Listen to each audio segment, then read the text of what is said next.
Here we go. So we will start in about 20 seconds.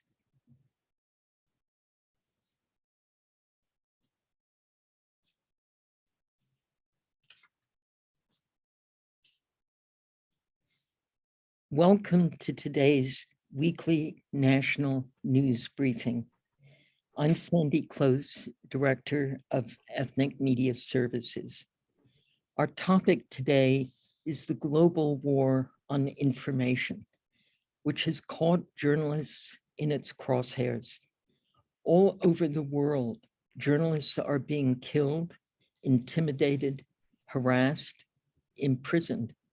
Access to the internet and social media is curtailed or reduced in many countries, and social media is full of disinformation and propaganda campaigns. Public opinion about media and journalism is at an all-time low. We used to take information for granted. We used to take access to news for granted. Maybe that was the privilege of living in America, but we no longer can do so, no matter, almost it seems, no matter where we live. Our speakers today will discuss these trends. They include Carlos Martinez de la Serna, Program Director of the Committee to Protect Journalists, Ricardo Trotti, Executive Director of the Inter-American Press Association, Ruslan Gurzi, Editor-in-Chief of Slavic SOC, Russian News in California, and Jeremy Goldkorn, Editor-in-Chief of Sub China, a media organization that covers China. We ask speakers to speak slowly for our interpreters in Spanish, Korean, and Mandarin, as I am speaking now somewhat more slowly than I ordinarily do. We ask journalists to enter questions in the chat box. This makes for an even more vigorous briefing, and your questions really help. We welcome having speakers monitor the questions and respond on the chat box as appropriate. We will send a video of today's conference to all attendees with expanded bios and contact information for our speakers. We are live tweeting today's conference and live streaming it on EMS's Facebook page. Now, I turn the conference over to journalist, author, and videographer Pilar Marrero, our moderator for today. Pilar. Thank you, Sandy. Thank you to all my colleagues who showed up to this conference, and I'm really appreciative of the speakers. We'll go right into it. First, we welcome Carlos Martinez de la Serna. He's Program Director of the Committee to Protect Journalists. Carlos, please go ahead and take the stage. Thank you. Thanks for inviting me, and thanks everyone for your time this morning. I'm going to try to provide a very brief overview of what's the state of press freedom around the world, and because I believe the speakers following me will be able to be specific and more detailed in how's the state and the problems in different regions.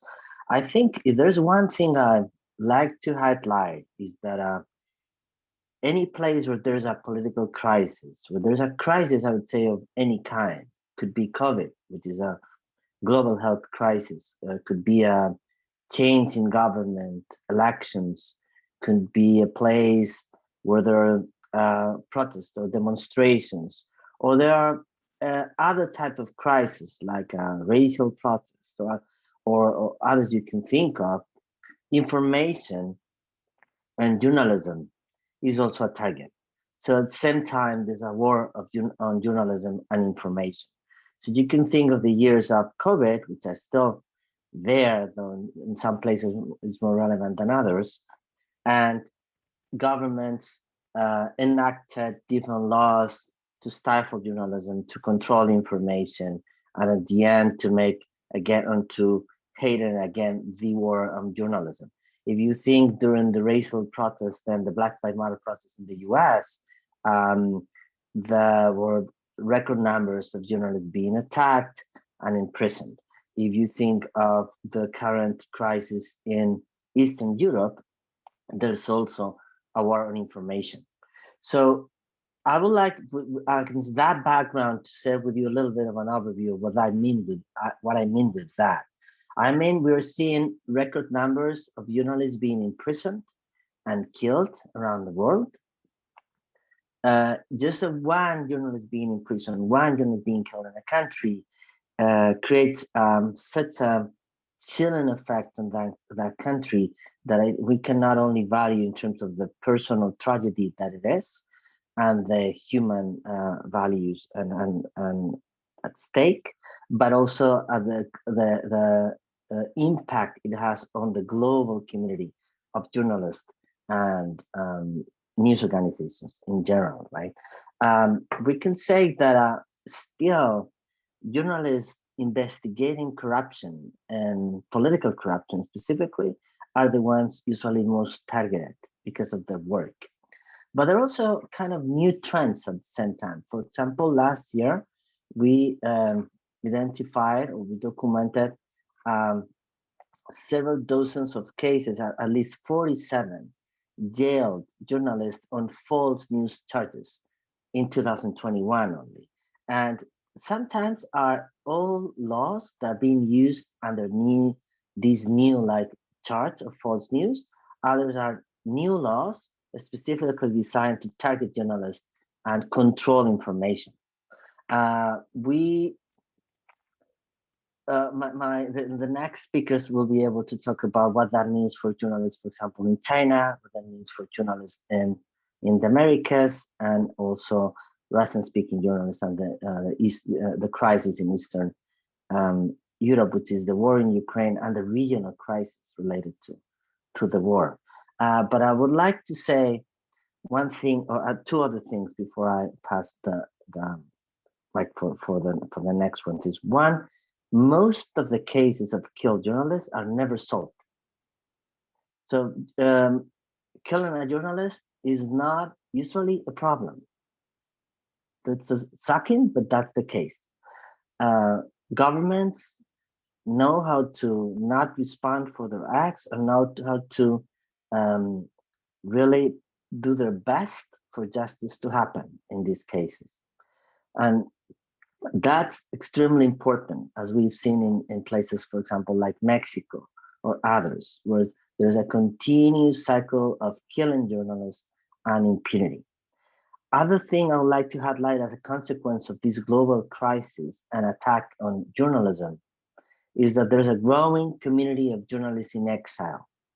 It's becoming a feature of our world. We have journalists reporting on their countries based elsewhere because they cannot do that work within their countries. In recent cases, that's been, for example, hundreds of journalists in Nicaragua. But we've seen journalists around the world, and it's happening now in Ukraine and in countries also affected by the crisis. So those are just a few data points, but under the same framework, which is every crisis you look at, there's a war against journalism and against information ongoing. Thank you. Thank you, Carlos. I had a question about, the trends over the years. Obviously, attacks on information and journalism aren't new.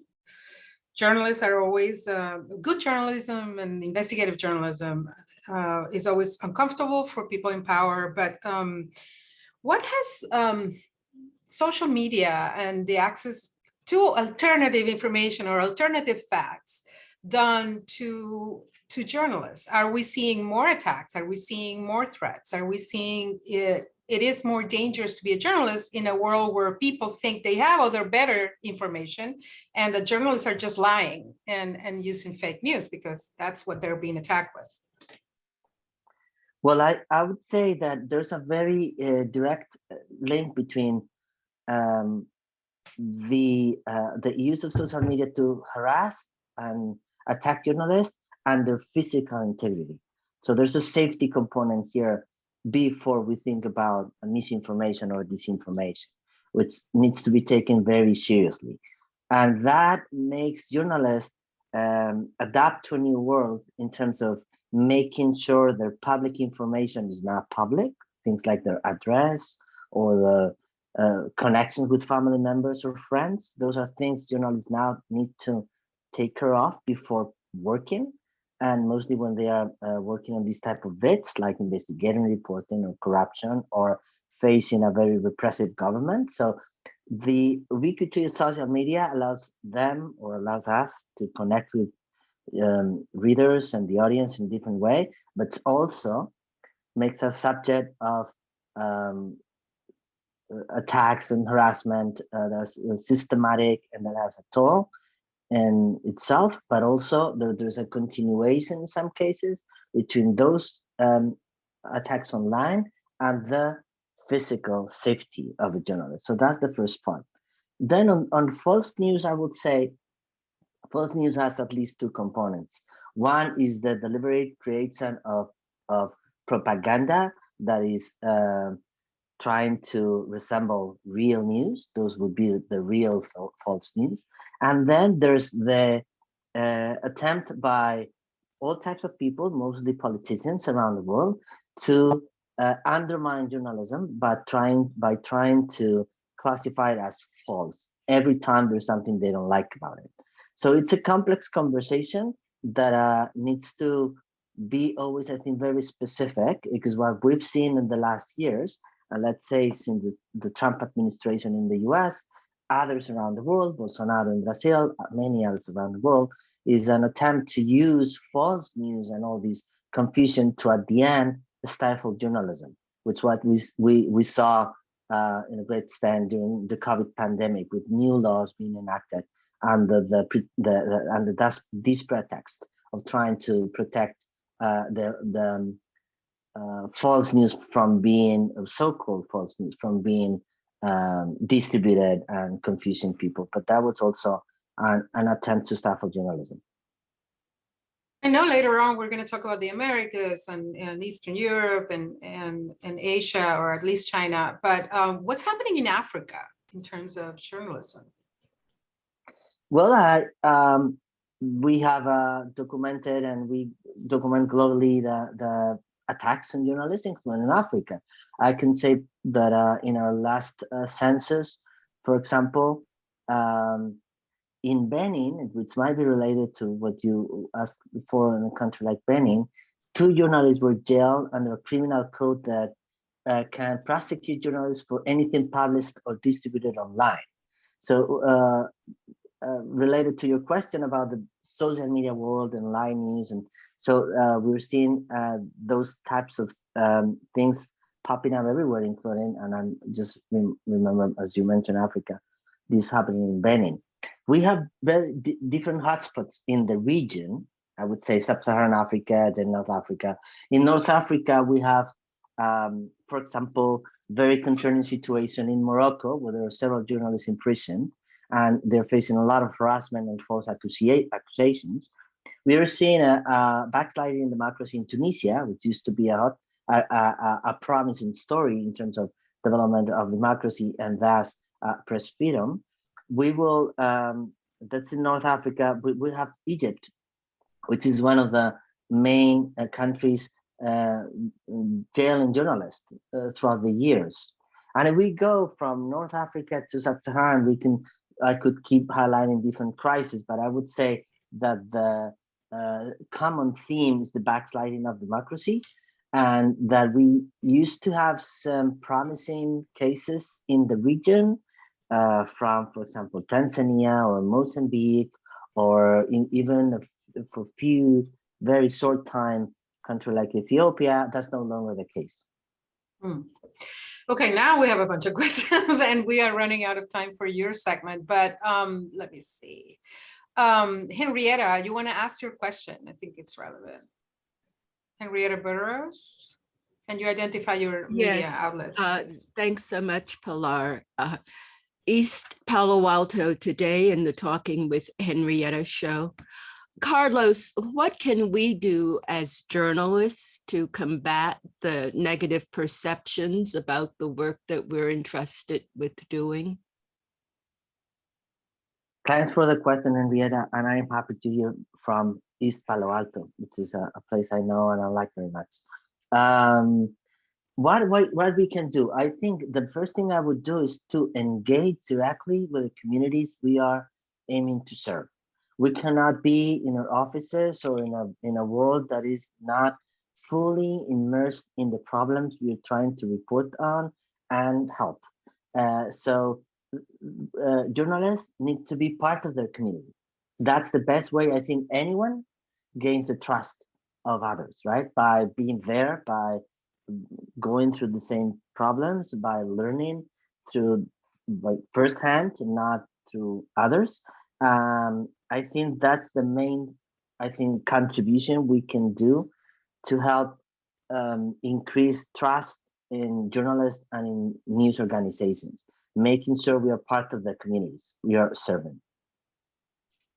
Thank you so much, Carlos. Can you stay around for a little bit? Well, Sure. the other Yes, speaker. Thank you so much. And now, well, I'm happy to welcome an old friend of mine, Ricardo Trotti, Executive Director of the Inter-American Press Association. Ricardo, please go ahead and tell us what the situation is in the Americas. Thank you very much, Pilar. Great to be with you again. And also thank you very much, Sandy, for the invitation. And I would say that complementing Carlos, one of the biggest issues, and I saw that in the chat too, in Latin America continues to be crimes against journalists. In this first quarter of 2022, we have to lament that 12 journalists have been killed in the Americas, 8 in Mexico, 3 in Haiti, 1 in Guatemala, and the other one in Honduras.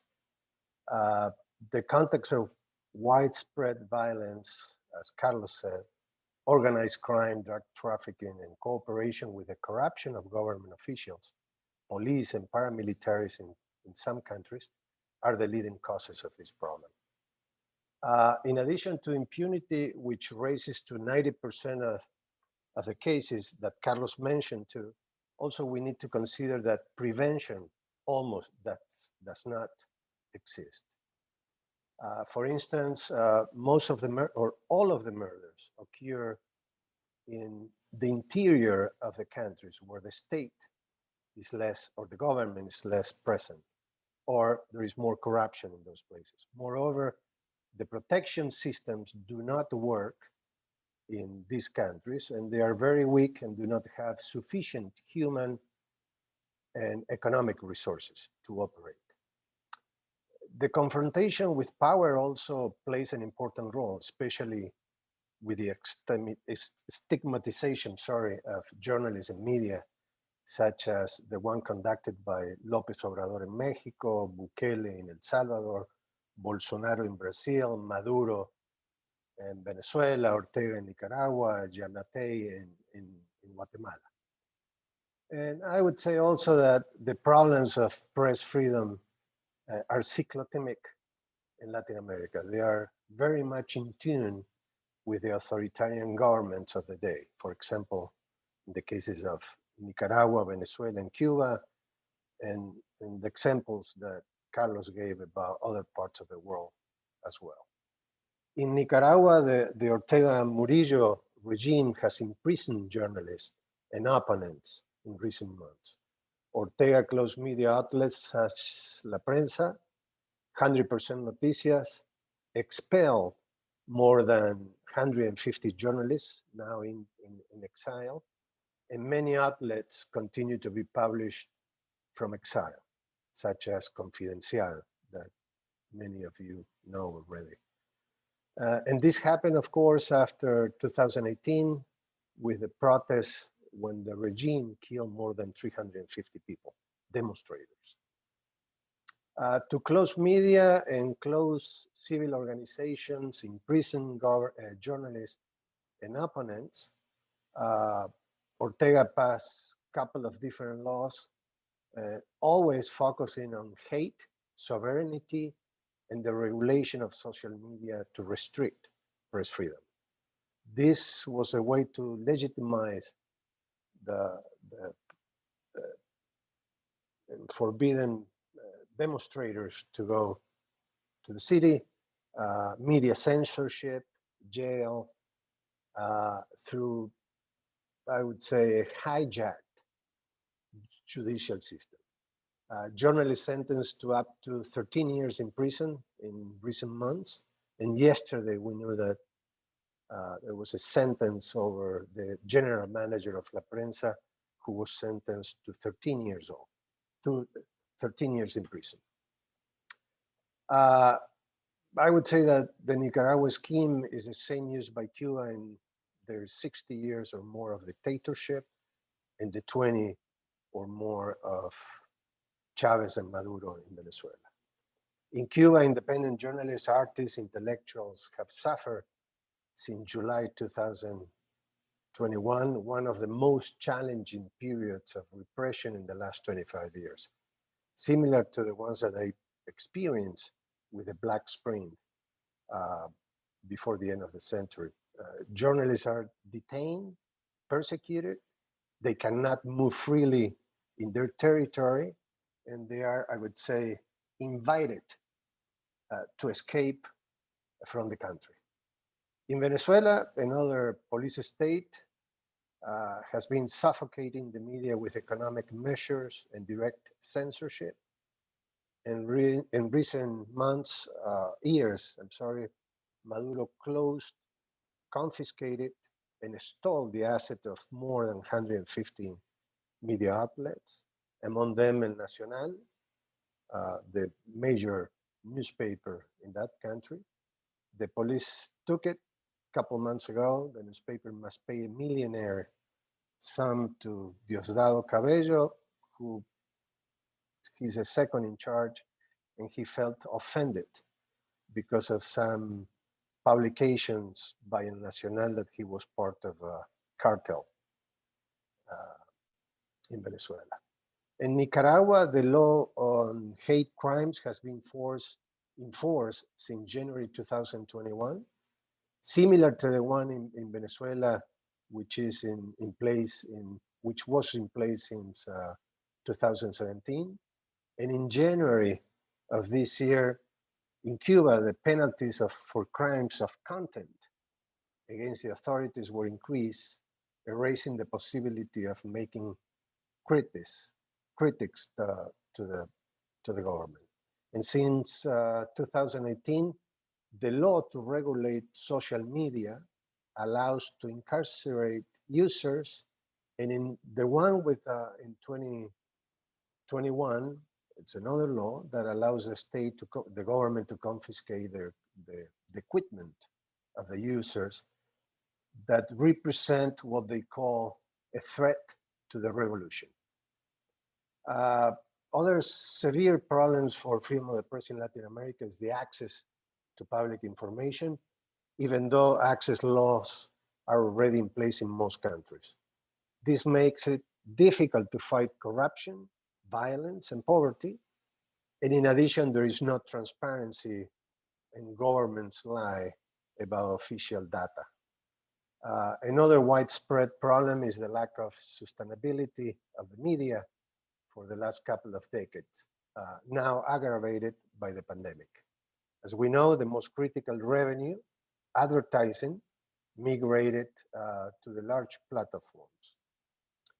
The consequences are yet to be seen in the long term, but one of the main ones is the news desert that continues to advance, although many native digital media have emerged. For example, it is estimated that 60% of the cities in the interior of Colombia do not have local journalism. The same as in 3/4 of Argentina. 14 million people in Brazil and 5 million people in Venezuela lives in cities without local journalism. A phenomenon that we know in this country and Canada, where 340 media have disappeared at least in Canada, and more than 2,000 newspapers here in the States between 2005 and 2021. In other words, I would say that we are facing a bomb exploding in our hands without realizing it. Societies without local journalism that can not monitor governments, opaque governments without transparency that deny their citizens access to public information, and authoritarian and violent governments going against the media and journalists are really a Molotov that will explode soon. Thank you.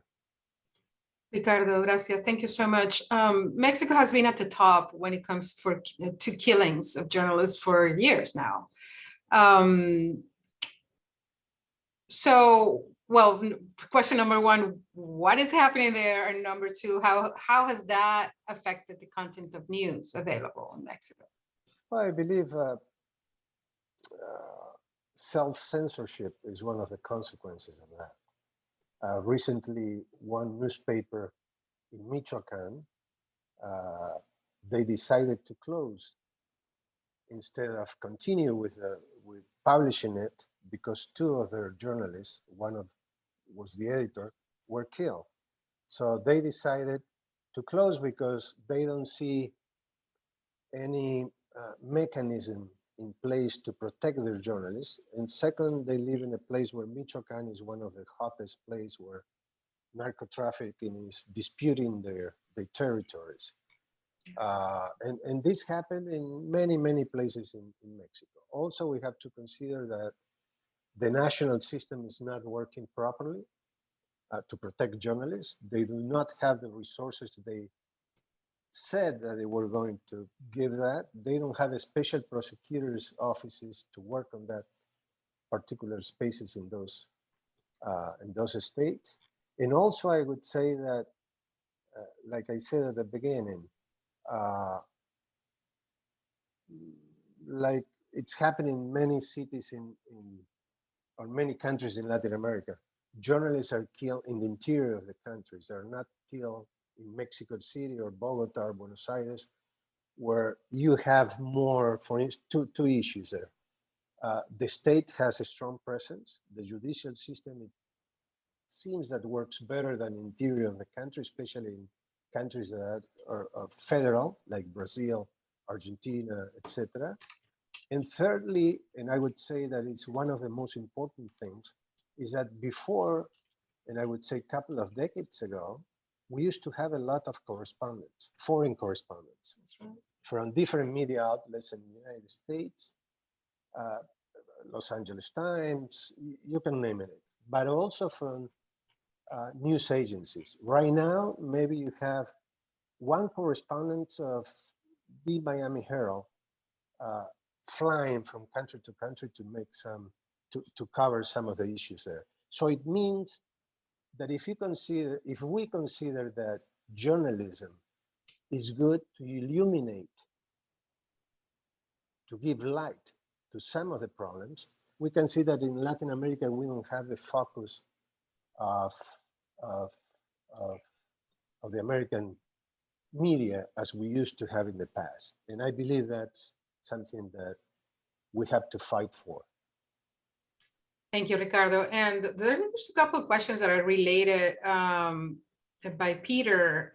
Peter, I don't know if you want me to ask the question or if you want to ask it, but so journalism is not the best paid profession. You know, it's not well paid. It's economically segregated in the US, like he says. And of course, in Latin America, it's even worse. Part of what's happened to media is because of the internet and how you have to fight for the eyes that look at your information. So you have to publish information that is clickish, you know, that is attractive. So it has devalued journalism to a certain extent in many views, right? So now we have journalism that is real and mixed in with, you know, the latest cat videos or whatever it is.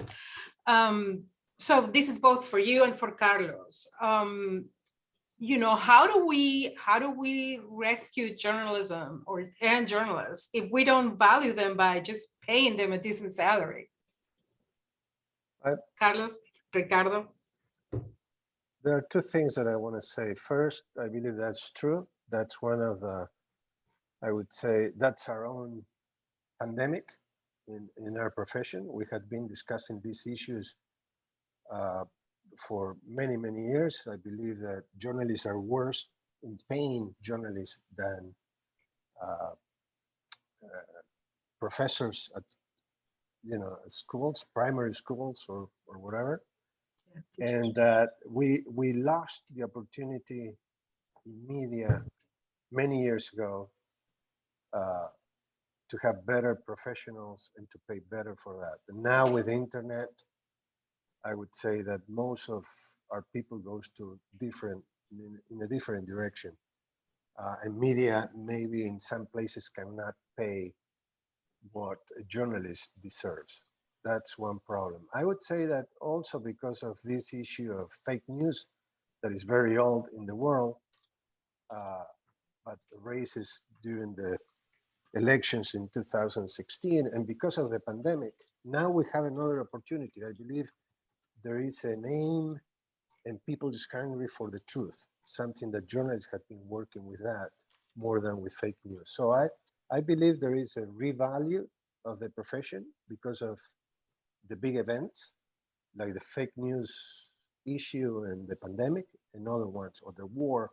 So people is getting used to go for more trusted sources. So I believe that's a positive side of our profession at this time.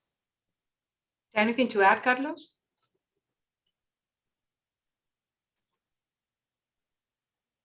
Is Carlos with us or did he leave? Okay, he might have left. All right, let's move on and let's talk to two journalists, two editors who are with us, and we really appreciate that they are, because it's not easy to talk about these situations, especially in the countries that they cover. So we welcome our colleague, Ruslan Gurshev, editor-in-chief of Slavic SAC, he's Russian news in California. Ruslan, what can you share with us about your particular experience, and your outlet's experience? Thank you very much. I've been editor-in-chief for Slavic Sacramento since 2014, when the actual war started in Ukraine. Not everybody knows that war did not start a month ago in Ukraine, between Russia and Ukraine. It's been for a while. And actually 2015 or 16 and 17 and 19, I went to the war zone in eastern Ukraine, and I witnessed on my own eyes, and I took a lot of footage and pictures of what's going on there.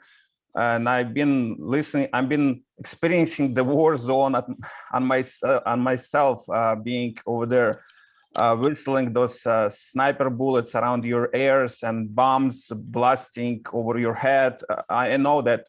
And now the whole country, I'm half Ukrainian. My dad, he's from the Crimea, that peninsula that's been taken over by Russia in 2014. And I have a lot of friends and relatives in Ukraine now, and constantly checking all this 24/7 news from Ukraine, posting for Slavic Sacramento, which is based here in Northern California. Myself, I've been experienced a lot of things, a lot of threats as a Russian-speaking journalist here in California, because since 2014, we've done a lot actually investigations about Russian, Ukrainian, American corruption. And I experienced a lot of interesting things that I did not expect experiencing here in California. For example, 2015, I went to Ukraine myself, and I've been covering a lot of Ukrainian corruption, since our community here in California, especially in Sacramento, is really closely connected to Ukraine. There is over 100 churches, Slavic churches now in Sacramento area, Russian-speaking Ukrainian churches, who are sending now humanitarian aid to Ukraine, And I've done a lot of investigative stories about how this humanitarian aid being distributed in Ukraine.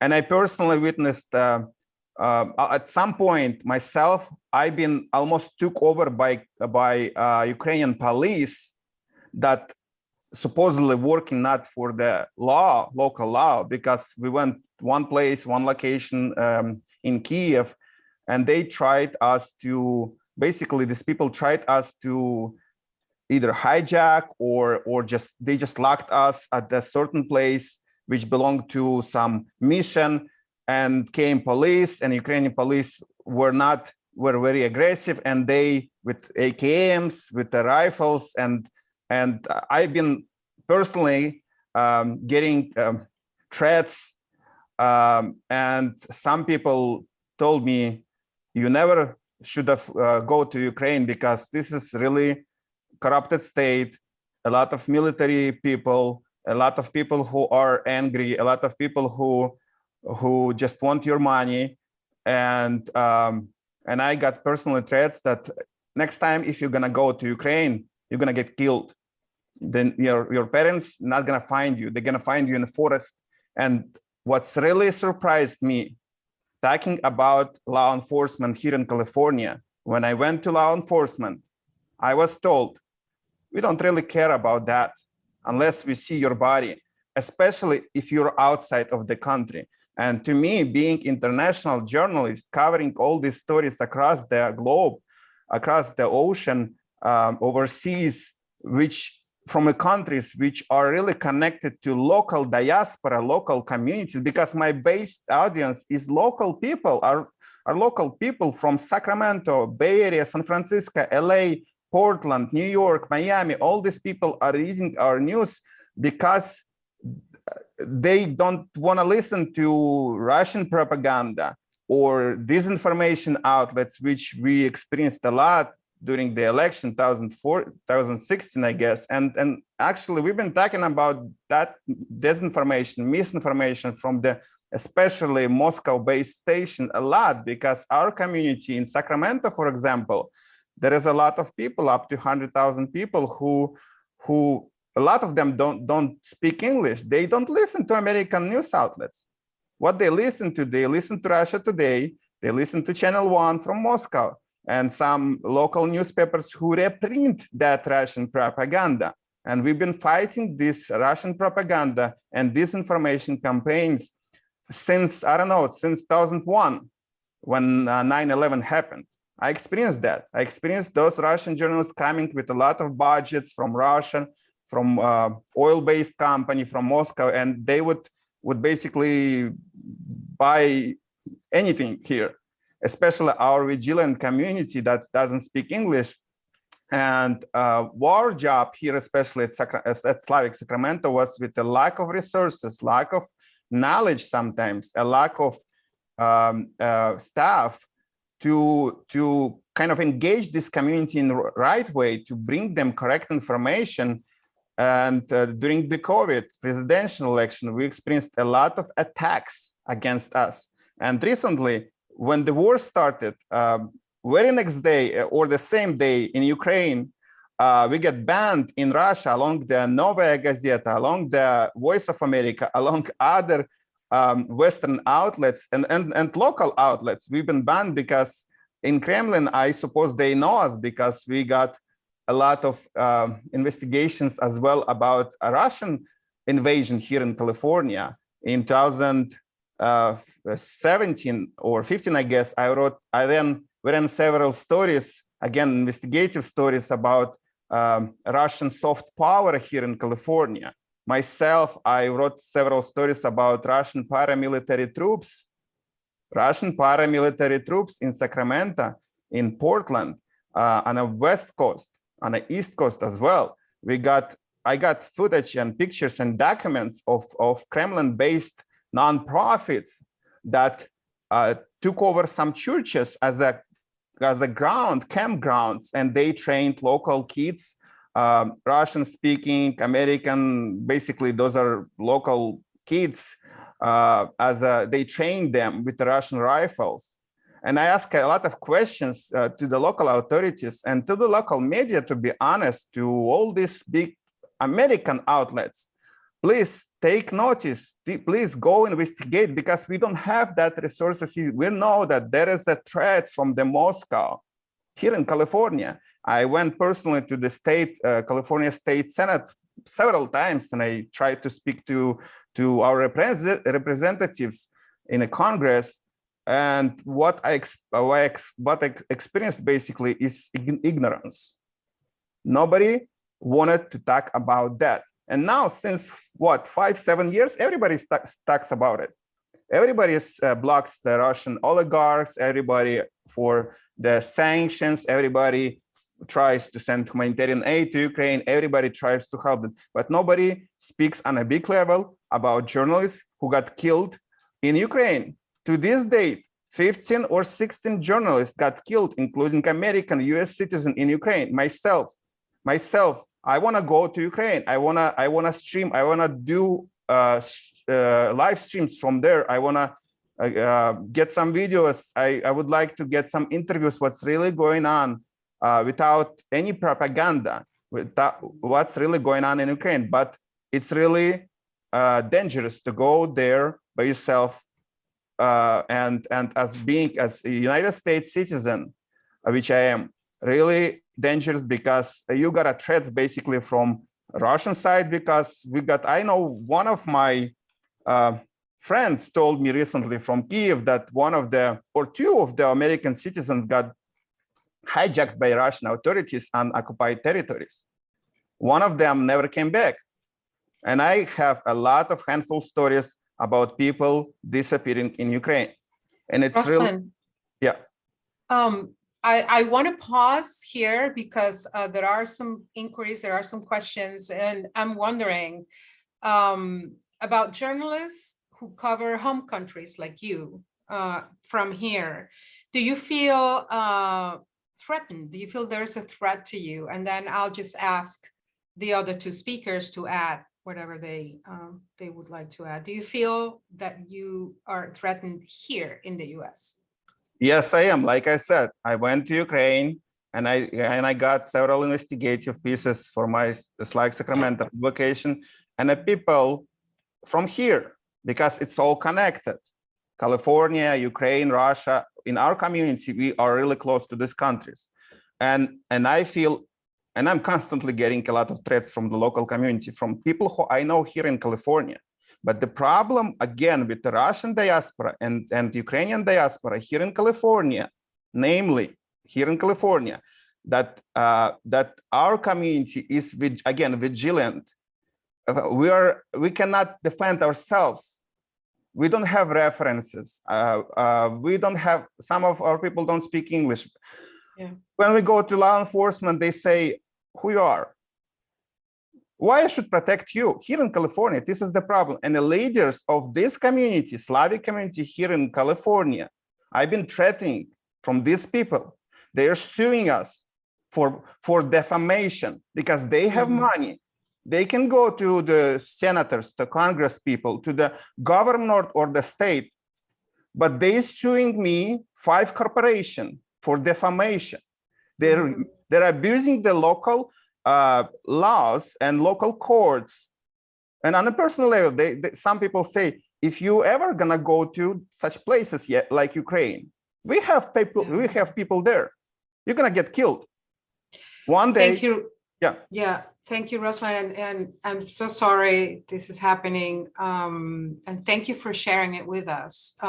We need to move on in the interest of time, but please stay till the end. We might go back to some of the questions. Thank you so much for you sharing your personal experience. And next, we're going to Jeremy Goldkorn. He's editor-in-chief of Soup China. Hi, Jeremy. Hi, Pilar. Thank you very much. Let me know in the chat if I speak too fast for the interpreters, because that often happens. Just to introduce myself, I lived in China for 20 years. I'm from South Africa originally. In China, I mostly worked as a journalist and a media entrepreneur. So I'm quite familiar with the environment there. But for the last 7 years, I've been living in the United States, writing about China and editing about China. We don't face perhaps quite the level of violent threats that Ruslan has just been talking about in the China-focused journalism community, but it's a very tough time to do China and China-related journalism, and even journalism that is not about China, but is related to the Chinese diaspora community in the United States. So I'll just try to go through some of the problems that we have, and there are many. So in China itself, the environment for journalists is as repressive as it's been since the 1980s. And this applies both to foreign media and to Chinese journalists themselves. Independent Chinese journalism in China is really being shut down by the government. It just about doesn't exist. And 20 years ago, there was in fact a flowering of investigative journalism. You know, there was quite a lot of hope in the Chinese journalistic community about the possibilities for the future. That's all pretty much shut down now. And it's really all about propaganda that is very supportive of the state. Even for foreign media, it's a very tough time. The Chinese government has expelled most of the bureaus of the Wall Street Journal and the New York Times. And journalists, foreign journalists, get harassed all the time on reporting missions, prevented from reporting, prevented from interviewing people. And there is a growing feelings of nationalism that have got worse over the COVID-19 pandemic amongst Chinese people online. So there's also a lot of freelance sort of patriotic thuggery of people who harass journalists, not because the government told them to, but because they themselves think that foreign journalists are somehow misrepresenting China. So that's pretty hard. If you're a Chinese journalist yourself, then in China, you're either in jail or you've left the profession, or you're writing essentially press releases. It's pretty sad. Now, the environment in the United States, which may be of interest to many members of this community, is also very complicated and not very easy. Some of it is because of let's call them conflicts or contradictions within the diaspora community themselves, which may be a little bit like the Slavic community. You have older generation Chinese immigrants and their media that often have roots in Taiwan or with the KMT, that were not necessarily sympathetic to the Communist Party of China, which rules, you know, mainland China.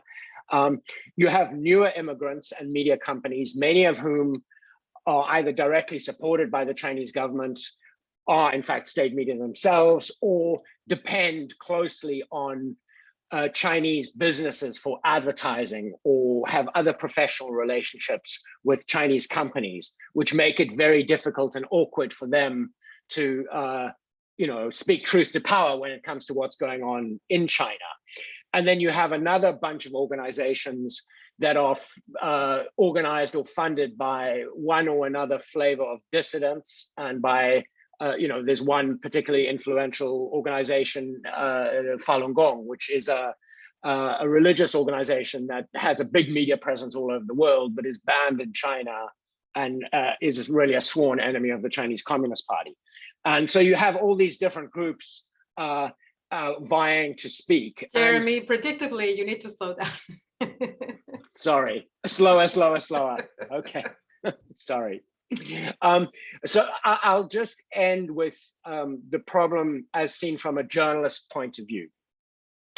In a way, if you're working in the United States as a journalist covering China and the Chinese community, if you are seen as anti-China, your media you can get boycotted by businesses and people who are associated with the PRC or who want to do business there. And you can, of course, get harassed online. And if you have family or personal ties to China, this harassment can be very frightening because you don't know what's going to happen back in China. And some of this is state affiliated. Some of it is just freelance nationalists or other people who may be convinced that you're wrong and want to give you a hard time. If you are seen as hard on China or anti-China, there's also a subsection of media commentators in America who will accuse you of being a factor behind the anti-Asian violence that has been something of an epidemic in the United States over the last couple of years. On the other hand, if you are seen as pro-China, you may also be subject to attacks in the Anglophone and dissident media and social media. And there is also the worry for some that if you're seen as pro-China, you may be the subject of investigation by the United States government, which under something called the China Initiative, which is sort of grinding to a halt now. It was a Trump-era government program to investigate scholars and scientists with a background connected to China. And many people were wrongfully accused of malpractice of one kind or another in the milder cases, and of spying for the Chinese government in some of the worst cases. And some people who were completely innocent of any of these things have had their careers ruined. So this is another danger. And then I will just end off by saying that social media has become an extremely toxic place for journalists, and I think everybody here will probably agree with that. Covering China, covering Chinese community-related issues, it is very bad right now, and this really applies whether you're seen as pro-China or anti-China. And then just a final word, I'm a white guy talking about China, and I'm aware of the irony of that. In some ways, I have it a little easier than my ethnically Chinese colleagues, because I never get accused of being a race traitor, whereas many of them do. And again, that doesn't even seem to really matter, where they fall on the pro anti-China scale. Unfortunately, I cannot end with an answer to any of these problems. All I can do is lay them before you. And thank you very much for the time. Thank you, Jeremy. Quickly, there's a question by Peter saying that your website maintains a xenophobia tracker. Can you speak about this? Well, xenophobia, all good. It's a project we started to just really keep track of persecution of Chinese scientists and scholars in the United States. So we're just trying to update it with examples of either hate speech or hateful rhetoric, or government actions that seem unjustifiably aimed, that involve ethnic profiling, essentially. Okay, so let's go back to the rest of our speakers before we close, because we are coming to the end of the event. And so I'm going to take Mohsin Zahir's question. What is the solution? How do we address these issues? I don't know, let's go to Carlos. I think he's back on. He was having some issues with audio. Carlos, can you unmute? Yes, now I can. So yeah, we did talk about what we can do as journalists, but what else do we need? What do we need citizens and governments and others to do to address some of these issues? I know it's a very broad question. There are a million problems, and I'm afraid I don't have the solution to them. What I would advocate for is one thing I think we can do is to think when we criticize journalism, whether we are trying to improve it, we're trying to point to problems, failures, or shortcomings that definitely are, like in any other place, or whether we are feeding other things that are not helping at all. Whether we are trying to make us better as a society and journalism within that, or we are just trying to undermine journalism because it's uncomfortable also. But also the things it points at and criticizes mostly for politicians and others.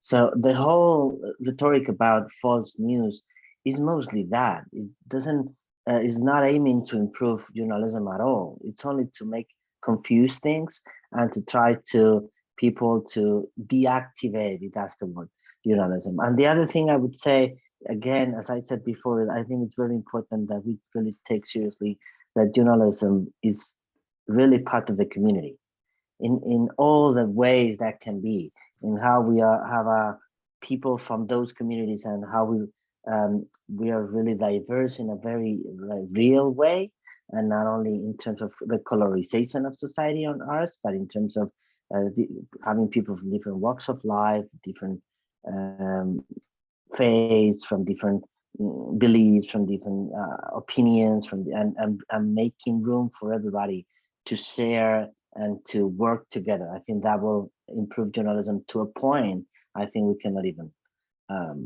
understand or preview. That will be my two very general things, I think.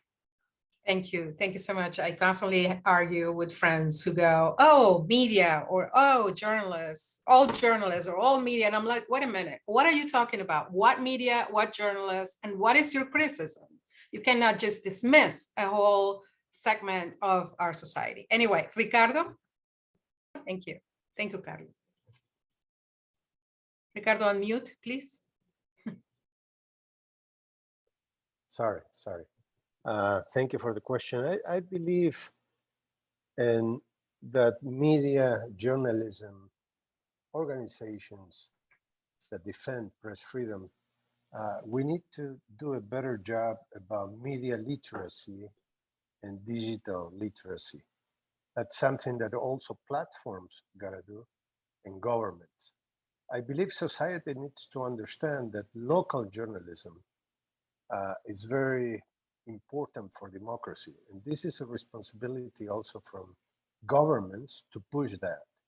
When I was talking before about that in many countries already we have access, freedom to information laws, access law. We were very happy to have those laws in many Latin American countries after the 1966 law in the United States. But the problem is that they do not have any muscle. Governments just try to enact laws as a demagogical way to do democracy. But whenever journalists or citizens have to look and search for information, we have a lot of restrictions. Without local journalism, corruption arises, and many other issues of the society. And I believe this new World Press Freedom Day that UNESCO is going to have in Uruguay, it's a great approach, not only to talk about freedom of the press as itself, but as media and digital literacy. I believe society and many countries are not really understanding the importance of having professional journalism and journalism digging and searching for light for the problems that we have. And that also is a responsibility for governments to act in the schools, not only universities and secondary schools, but in primary schools. That's something that we need to improve, and journalism, media, and organizations need to push for that. We need to pressure the governments to help us that in campaigns in that regard. Thank you so much. Gracias, Ricardo. Thank you so much. Ruslan, do you want to add something about, what do you need? How can we help you? Well, I would like to thank organizations like Ethnic Media Services that providing support, informational and legal support. We are extremely, small ethnic media like SLAC Sacramento are extremely in the need of expertise, of local references, of legal support. And this is very crucial for our part of the job. This is the crucial part for SLAC Sacramento, for all Russian-speaking journalists here in the United States. That would be Thank great you. to have solidarity, to help some advocates, people who represent us in Senate and Congress on local levels, that our voice would be listened to those people. That is something we need to think about. Thank you so much, Ruslan. Thank you. Jeremy? Yeah, maybe one thing I would add to the great comments is I think everyone should pay for media. You should encourage your friends and your family to pay for media. Yes. You know, especially small independent media. It's really important for publishers to have a revenue, and it's tougher than ever. So, you know, give your money to media organizations. I think that's a really practical thing you can do, and you can feel good about it every month. You are so right, and that goes with what Henrietta was saying about, you know, it's hard to monetize our work, but totally agree. Sandy, do you want to close? Yeah, I just thank you so much for this riveting hour. Committee to Protect Journalists for years has tracked the vulnerability of journalists in the United States.